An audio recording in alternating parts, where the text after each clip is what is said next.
Good afternoon, everyone, and welcome to the NAIA Strategic Plan session, the second to last session of our virtual convention. I think by most, if not all accounts, it's been a great 4 days together. Certainly, I've heard a consistent message that we're all looking forward to being in person together next year, and so hopefully everybody will join us next year in April in Kansas City. Well, we are excited today to be able to share with you our strategic plan. The other two presenters along with me are Lynn Farman, who a lot of you have gotten to know this week, who's our COO, and then Scott Burdett has been our consultant and trusted advisor throughout the strategic planning process and helps us with a number of things throughout the NAIA. So I'll kick us off, and Lynn, if you can go to the next slide, we'll talk a little bit about the current strategic plan that we're exiting or finishing up next month. And then I'll turn it over to Lynn and Scott, the tag team, essentially the next 3 bullet points. They'll review the new plan, review some of the survey results and research that we did to get us there, and then go into a little more detail around the strategic plan strategies that'll be used over the next 3 years during the life of the new plan. So first, moving to the recap where we're finishing up our current plan. As most of you hopefully know, it was a 5-year plan that a group called the Growth Advisory Panel, ADs, conference commissioners, presidents, helped us to formulate and put together back in 2016. And I think it's really served us very well. We started with these guiding principles. That group kept coming back to us and saying job one of the NAIA staff is to make sure we have a strong membership. So we wanted to attract and retain quality members. To do so, we really need to make sure we were driving value to our current members and then be able to sell that out to prospective members. We knew that throughout the plan, we wanted to make sure we were really living what we all believe we are, and that is the student-athlete-centric organization. And then something that was a little bit new to us, we were starting to develop this concept around making sure that our decisions were based on data and analytics, and of course did a lot of that through the Return on Athletics initiative that I'll talk about here in just a minute. So starting with membership, which was the first of the 3 strategic priorities.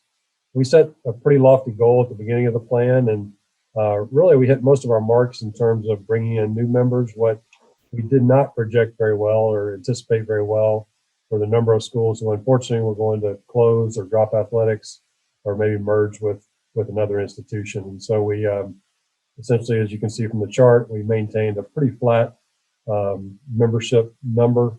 We were successful in attracting about a dozen NCAA schools back to the NAIA during this period. And so we're really excited about that. But again, because of the attrition from the reasons that I listed before, we went from 246 to 250.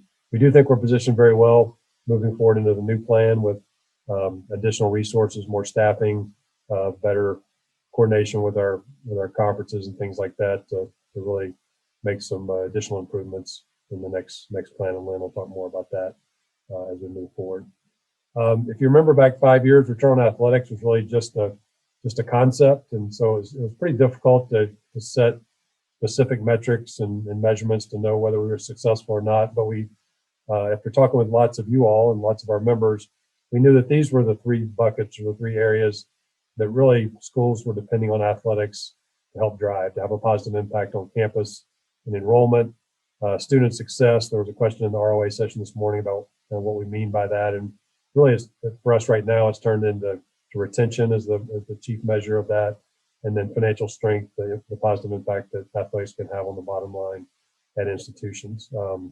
Again, this will continue on, so we're looks a lot different than it did back in 2016, but I think it's fair to say that we've made a lot of great improvement and a lot of great progress, and now has really become a key part of the NAIA and what we're trying to do for institutions. And then finally, we knew that to move those forward and then to do have great championships and to do things for our student athletes, we needed more resources, and we knew that it wasn't reasonable to do that in terms of just raising dues. So we had a priority to increase non-dues revenue, and we went from roughly around $6 million in non-dues revenue at the start of the plan with a goal of $9 million what this chart shows you is that the green line shows you the target just going over the last couple of years of the plan, the benchmarks we were trying to hit. And if you look at the blue line, we were actually ahead of pace pre-COVID. We felt really good about being somewhere north of 9.5 million. And then COVID hit and the red line happened. So we ended up being pretty flat through 1920. But as you can see from the dash line headed back up, we think at the end of this fiscal year, we'll be right around that $9 million target, if not a little bit above. So those new resources are helping us to achieve a lot of things in the current plan, and will be a nice boost as we head towards the new strategic plan. So hopefully that gives you a very high level snapshot of where we are. I'm going to now turn it to Lynn, but as we were talking with the council presidents yesterday, and good news for us is the council presidents did approve this plan, so it's no longer a draft plan, but has been approved.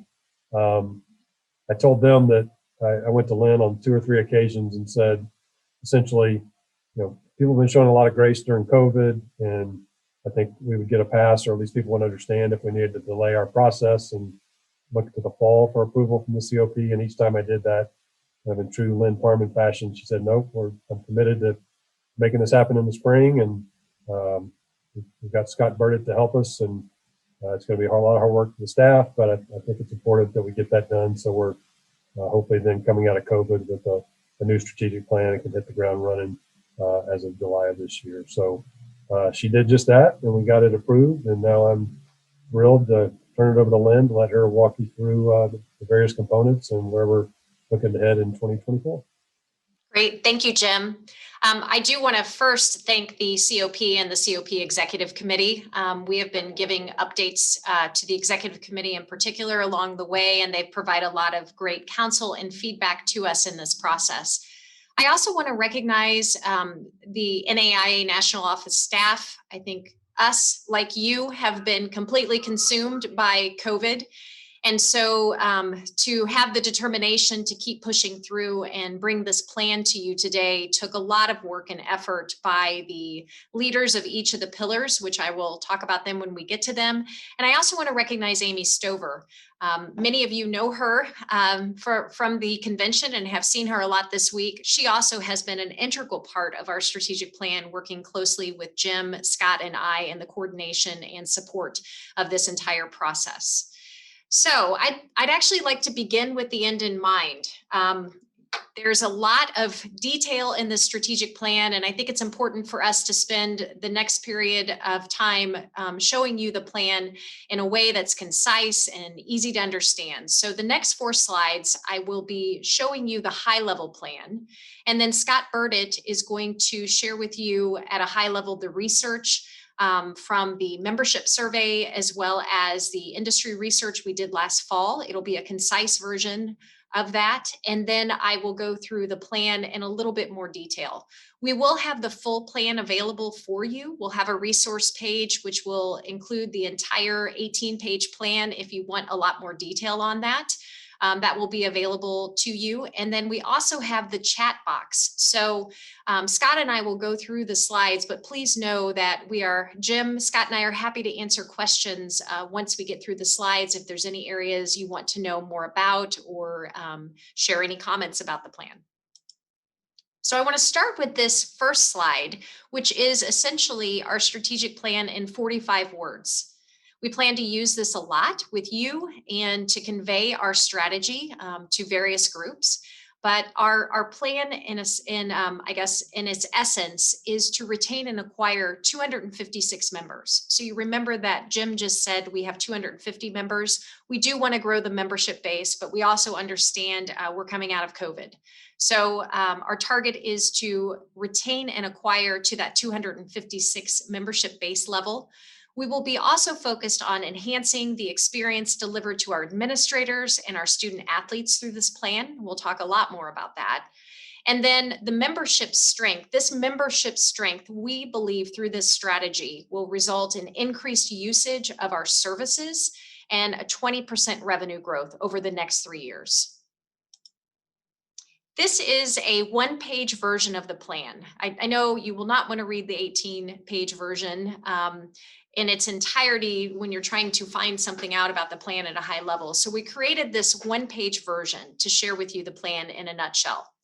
So starting with the pillars, there are 5 pillars in our strategic plan for the next 3 years. You recall Jim's just said that we had 3 pillars.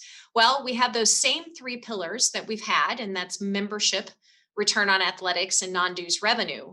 We've added 2 new pillars to this plan. The first new one we added is a focus on student athlete experience and development. And then the last pillar, but certainly not least, is for the first time, the NAIA strategic plan has a pillar and a focus on diversity, equity, and inclusion. And this is based upon the feedback, the surveys, and certainly the importance of diversity, equity, and inclusion to our association. And so it is, for the first time, added as a separate pillar. If you look at the row called vision, these are the visions of success for each of these pillars. And we use these vision statements to guide the development of our strategies and ultimately 40 tactics that are embedded in our plan. So I would encourage you to take some time to read those visions of success because they are truly the guiding light for our plan.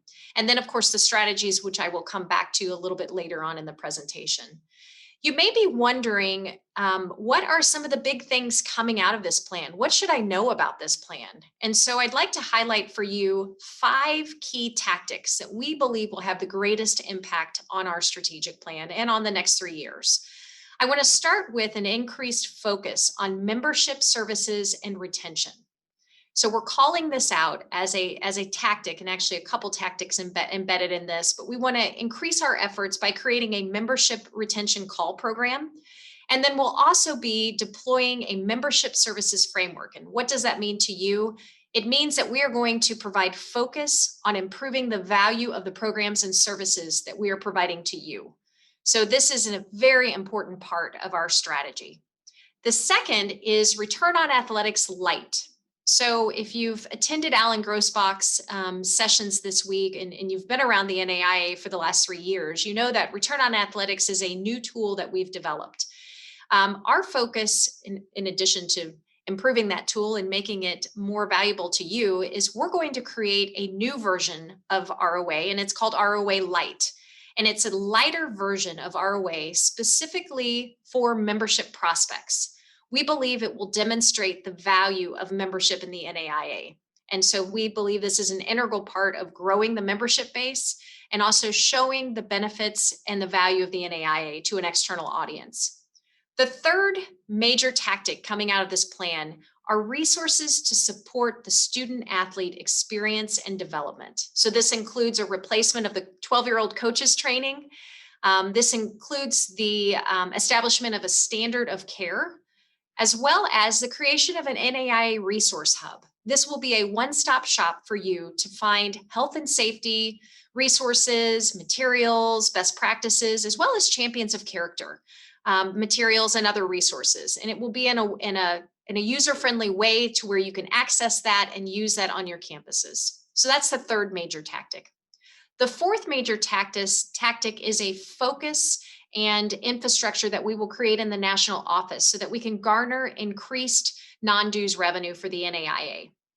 This will be another tactic that's a major focus for us. And then lastly is increasing the diverse representation on NAIA governing bodies and within our campuses. If you look in the full plan, we have worked with CCA Rise and other partners to develop a lot of tactics and strategies centered around increasing diverse representation and awareness of DE&I.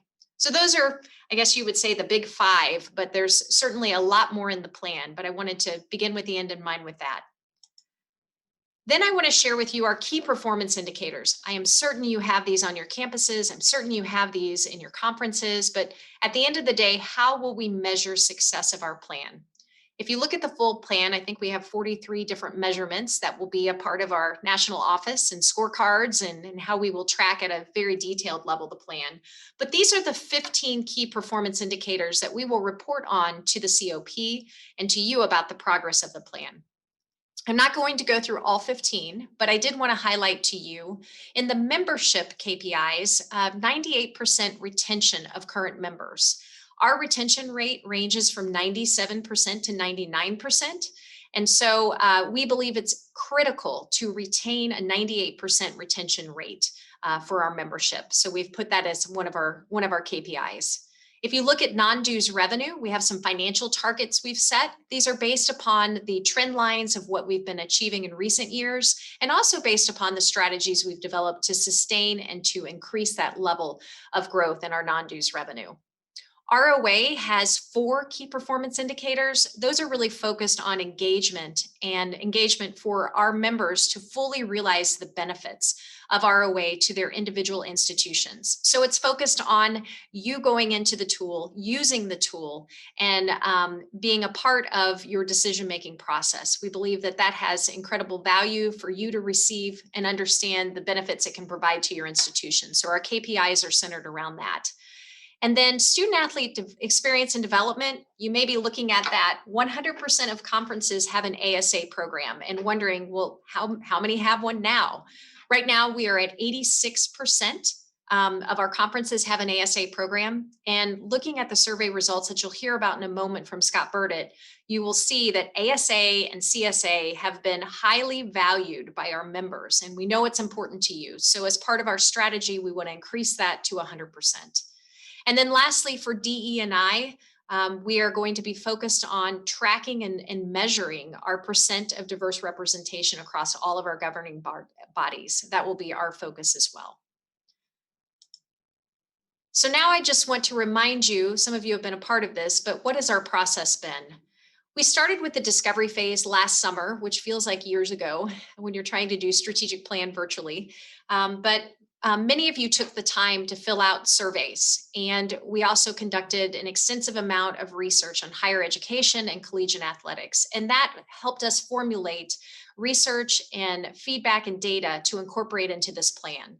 So we have been in the design phase for the last 6 months, and the plan that you are seeing today is really the net result of all of that feedback, that research, and those survey results. Now that we have the plan approved, we will be in the execution mode, bringing it to life, operationalizing the plan, and communicating the plan. So now I want to take a step back and share the survey and research results. And to do that best is for Scott Burdett, our consultant, to go through that with us. Thank you, Lynn, and good afternoon to everyone that is dialed in. I appreciate the opportunity to visit with you guys this afternoon.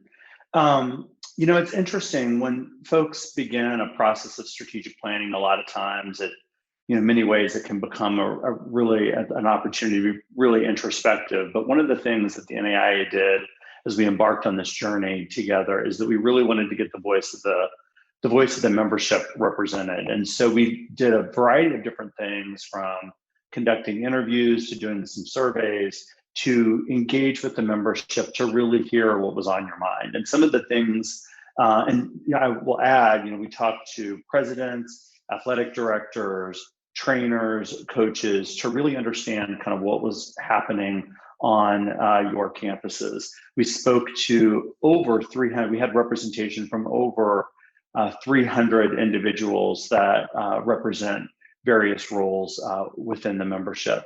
And one of the most important things that we heard, and several of these things are not going to be surprising to you, because this is what you guys live and breathe every single day that you're on your campuses. But one of the most significant opportunity facing your institutions, kind of a top priority, is that of enrollment. Not surprising, 82% of the people that participated in the survey said that enrollment was a top priority, followed by things like fundraising and development, as well as academic programs. In terms of the athletic department, the number one priority was focused on recruitment and retention. And again, 82% of those responding to the survey said that recruitment and retention was the top priority for your campus and institution, followed by things like character development, cost containment, and ROI. Those are specific things associated with the athletic department specifically. And then as you think about the role that NAIA has in your institution and the value and the benefits that you derive from being a member of NAIA, some of the things that bubbled up to the top in terms of the real benefits of the NAIA are things like the affordability of the membership and the competition, the ability to operate autonomously and to not be burdened by a tremendous, a burdensome rules and regulations, if you will. And then, of course, the last benefit were the things around recruitment rules being a real NAIA benefit as well. So it was really interesting, as we dove into these results to learn these things, and it really helped inform the setting of the pillars.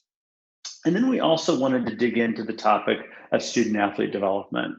And this is a bit, you all are living and breathing serving student athletes every single day, and you better than anyone know what the needs are. So we basically ask, and some of the things that we heard from you are things like leadership, character development, mental health, and career preparation are the most significant needs that students have as it relates to while they're on your campuses. We asked a follow-up question to understand, where would it make sense for NAIA to play? Where could we help you the most in your ability to deliver a great student experience, student athlete experience to your constituents? And things like leadership and physical health and wellness were two things that bubbled up to the top, which again, that informed the strategy that Lynn has introduced. And then of course, Lynn also talked about the number one thing that we heard that we're currently doing that's providing a tremendous amount of benefit are these student athlete groups that we formed and are mobilizing things like ASA, and how can we even maximize the return on those even more. As we think about this number one issue that you all have on your campuses around enrollment, I mean, there's no doubt, we've all, read the headlines that college-going population continues to decrease and it's becoming more diverse. I think, we've seen, the statistics available to us around the population declining. I think that there were a lot fewer people born between 2008 and 2011, which completely impacts the market that you all are going after to bring them to your campuses. And I think another really important part to the enrollment pressure, and something that you guys know very much is true, is that athletics is playing a critical driver in enrollment for your colleges. In fact, the NAIA in the last 5 years, NAIA members have seen a 12% increase in the number of student athletes that have come to their campuses compared to D2 schools, which is basically around 6%, and then D3, they have 3% more student athletes than they did 5 years ago. So it really speaks to the fact that, for the NAIA membership base, athletics is playing a critical driver in enrollment. Of course, part of that comes from the fact that there are a lot of financial challenges that your various constituents are dealing with. And I think that has been compounded by the fact of what we've all been experiencing over the last year and the increased costs that your institutions have had dealing with COVID. The most important thing that I want to point out that we learned through the research is that the athletic budgets of NAIA programs have increased by about 41% over a 5-year period. That is primarily being driven by the fact that we're seeing more students come to the NAIA schools as a result of wanting to be student athletes there, but then also the number of new programs and new sports that are being added on the campuses. Those are the primary drivers of those increases in cost. And then I think we have one more slide, Lynn, that I'd like to touch upon, which is really digging into the idea of the student athlete challenges and opportunities. I know that many of you, based on what we heard from you in our conversations and the survey results, are really, concerned and looking for ways to support student athletes and students in general as it relates to mental health. That's been compounded this year. And then, of course, this notion of taking a more diverse look or approach, a more holistic approach to character development. And then lastly, another challenge that we needed the plan to address, particularly as things evolved the second half of last year around diversity, equity, and inclusion. So all of these things that we heard from you as we embarked on this journey of listening really informed the 5 pillars of non-dues revenue, membership, diversity, equity, inclusion, student athlete experience and development. All of those were informed by what we heard from you in terms of the challenges and the opportunities that you see on those campuses. So thank you for sharing your perspective through the survey as it helped inform the plan. Lynn? Yes. Thank you, Scott. That was a great summary. If you are interested in learning more about the research or the survey results, there is a lot more data in the full written report. So now I want to turn my attention to the actual plan itself. I will keep this high level just for the sake of time, would encourage you to read the full report. And if you do have questions, continue to use the chat box and we will get to those in just a moment.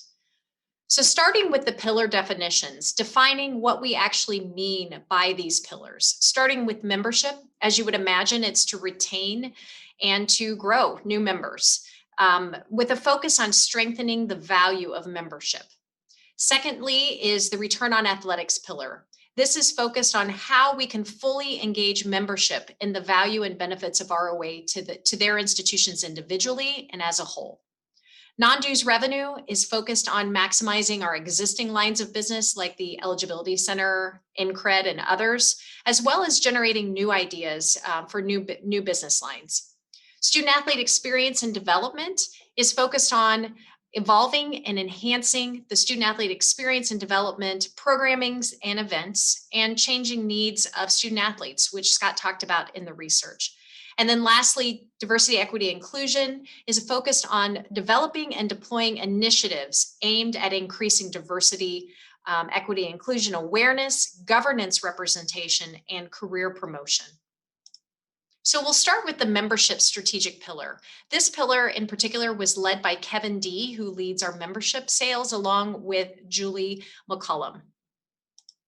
The strategies for the membership pillar are focused on membership services and retention, which we talked about whenever I highlighted the big 5 tactics, and then also acquisition.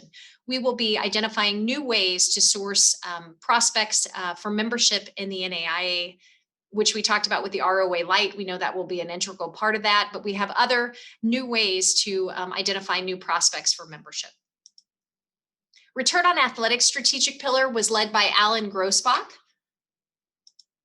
And then looking at this pillar, it's focused first of all on membership value, ensuring the members are deriving value and deem ROA to be a trusted and valuable data source. So there are several tactics, everything ranging from data governance to improving the functionality of the tool on a regular basis, user groups, feedback from user groups. There's a lot of tactics centered around that so that members can generate more value from ROA. Thought leadership is defined as deriving insights. So institutions' ability to derive their own insights as well as macro insights, similar to what Jim shared in his State of the Association on Monday, which was just one example of what we see as many in the next 3 years of generating insights. And then lastly, new member recruitment. This is the first time this is in our strategy specifically to use ROA to better tell the story of the benefits of being a member of the NAIA. Non-dues revenue strategic pillar, Leah McCormack on our team led this pillar. And it's focused in 3 areas. The first is growing our existing product lines, such as InCred and others. Partnership growth. How do we grow more sponsors through new categories and through new ways of generating revenue through partnerships and sponsorships?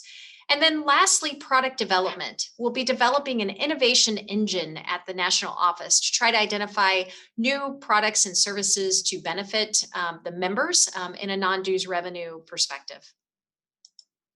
Student athlete experience and development pillar was led by Chesney Salee and also with Robert Grime, who's our new director in that area. So as you heard from the survey results and the research, we know that Champions of Character is very important to our membership. We'll be evolving the programming over these next 3 years. Secondly is leadership development. We know that we heard that that's important to you. So how can we create more leadership development programming? And we have tactics around that. Health and safety, we want to serve as a conduit and convener. So we will be creating that NAIA resource hub for the members over the next 3 years to better deliver resources and show best practices in this area. And then lastly, the student athlete experience. There are several tactics in this area, but one to highlight for you is that we will be looking at how to ensure a quality, consistent experience for our student athletes and our schools at our national championships and opening rounds. And then the next and last pillar is diversity, equity, and inclusion. And this was led by Paige Salvador on our team. And she worked very closely with the CCA RISE group, as well as other partners to come up with this. And I should also note that this pillar was introduced earlier this year as a pillar to add. And this team has worked so hard to work quickly and fast to bring us a plan that we were able to see today. This is focused on governance. How do we create more diverse representation on all of our governing bodies? There are several tactics with this. Secondly is programming. I think this week has been a very good example. There have been sessions on DE&I. We want that to continue, as well as programming on a regular basis of content for campuses and within the NAIA. And then lastly would be national office practices, our hiring practices, the people that we're doing business with an eye towards diversity, equity, and inclusion. Okay, so Jim, I don't know what has been in the chat box or any comments, but at this time we want to open it up for the last 10 or 15 minutes for any comments or questions that anyone wants to make. Lynn, nothing yet in the chat. I just put a note in there to ask folks to send questions our way, but nothing at this point. Is there anything else, Jim or Scott, that we want to add about the plan? I would just say, I think we're in good shape as we head into the next 3 years, and it'll be an ever evolving plan. And our commitment to the membership is to, at fall meetings, convention, other appropriate times to keep you all up to date on how we're progressing. Okay. Well, if there are any comments or anything in the chat box, Jim? Nothing in there. I think everybody's just excited to get to the business meeting. There's Lynn, Clay Robinson raised his hand that he might. Okay, sure, Clay. If we go back to the non-product, can you explain where the 1.4 million is coming from? Is that yes. Coming from people go through the eligibility center? The growth in that particular area of our strategic plan, we are anticipating to come from NCRED. That is a significant portion of that growth. So Lynn, and I would also add championships and NCRED represented about 85% of that growth. And then the other kind of major element came from partners and our fundraising partnerships and sponsorships area. Okay, thank you. There is some growth, Clay, anticipated through the eligibility center, but it wasn't the majority of that growth. Like you see, NCRED's trying to get to 1.1 million, and I think that's probably represents a pretty substantial amount of that growth.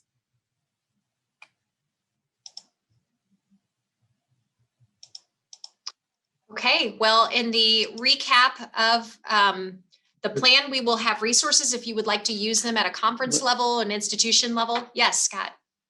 There looks like there's another question from Rob Cashel about, it says, are new resources / staffing targeted for any of these areas to meet the goals lined out today?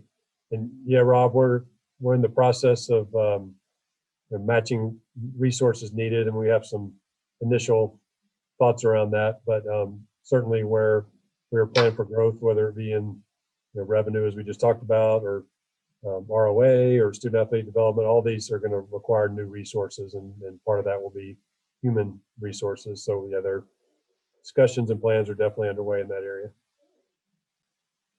And I think Adam Sampson was echoing what we've talked about in a few sessions with potential new staffing for ROA, especially in the analytics area.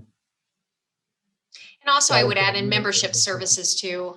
Membership services with the focus on membership services and delivering products and services. I do anticipate potentially some resource additions there too. There are a couple more questions in the chat box. I think Jesse's asking, is this a strategy that will be added to year by year or completely reworked in 3 years? Jesse, if I understand your question right, meaning the strategy overall, I think my assumption would be, we really haven't talked a lot about what happens in 2024, but that we would take a look at the plan, just like we did in this process. We took a look at where we are in the 2016 to 2021 plan and determine what should continue, what needs to be added. So I would anticipate that we would do something similar as we get close to the end of this plan. And then Lynn, there's another question from Christian Pope. It says, will existing member schools be able to view ROA Lite and discuss with other sister schools when discussing the NAIA? And it says, thank you, exciting times. I'll take the first stab at that, and then Lynn, if you want to jump in. But yeah, so Christian, I would think ROA Lite would be something that we're trying to develop so that we can get to prospective schools, but they don't have to go through all the process of data, contributing data or giving us data in order to do some of the assessment. So we would be delighted to work with existing schools to partner to go out and talk to prospects. We do that fairly well and to a certain extent with conferences right now, but if Kevin D were on this call, he would, and Julie would both join me in saying that our members are our best advocates, our best salespeople, and so we would love to partner with you and others, and using ROA Lite as one of our tools would be perfect. All right, just to think, the rest just comments. Rob Cashel says kudos to the entire staff for having a new strategic plan in place. So thank you, Rob.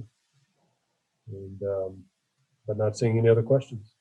Jim, do you want me to tackle the comment from Kristen Gillette? Oh, I didn't see Kristen. InCred. So the question is basically, will that growth come from new international students beyond just student athletes? A large portion of it, yes. So that's a great point. The growth there is really looking at growing it even within NAIA institutions, but in their non-student athlete cohorts. So a big substantial part of that growth can come from admissions departments of NAIA schools adopting InCred for their graduate students or just their general international populations. But it can also, we are also looking at growth as the official credential provider for the NJCAA, which would be completely non-NAIA student dollars coming at us, as well as partnering with recruiting companies and being the service provider for their cohort of students, which could be students that end up at NAIA schools, but could be students that are not necessarily in the NAIA network. So yeah, great question, Kristen. It's coming from a variety of different places. Okay, well, not seeing any other questions or comments. Thank you all for joining us today. I think we had close to 200 people at one point, so it's great that you're interested in learning more about the future of NAIA and where we're headed, and you're all going to be a part of it. So buckle up and let's go get them.